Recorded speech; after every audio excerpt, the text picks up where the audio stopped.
In the remote desert of New Mexico, near the spaceport, a strange tale is whispered among the locals. They speak of a night when the winds howled like the cries of 100 souls, and the moon hung low and blood-red in the sky. It was a quiet night at the spaceport, where only a few guards remained on duty. They patrolled the perimeter, their flashlights cutting through the thick darkness that seemed to swallow the landscape. One of the guards, Luis, had grown up hearing stories of skinwalkers, shapeshifters that could take on the form of animals or even people, always with malicious intent. But he never believed them. That night, as he walked his usual route, he noticed something odd.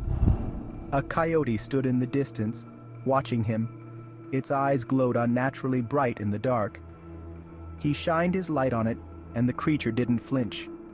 Instead, it started walking toward him, slowly at first, then faster.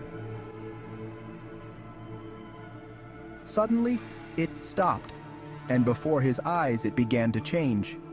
The coyote's body twisted and contorted, bones cracking as it stood on two legs. The fur receded, revealing the shape of a man, except its face remained distorted, stuck somewhere between human and beast. The eyes, still glowing, locked onto Luis as it let out a low, guttural growl. Luis froze, terror gripping him. He reached for his radio, but his hands trembled too much to hold it steady. The creature, no, the Skinwalker, began to move closer, its steps deliberate, as if savoring the fear it had created. Just as Luis thought he was about to meet his end, the wind picked up, carrying with it the distant sound of chanting, almost like a prayer. The Skinwalker hesitated, its eyes flickering with something like fear.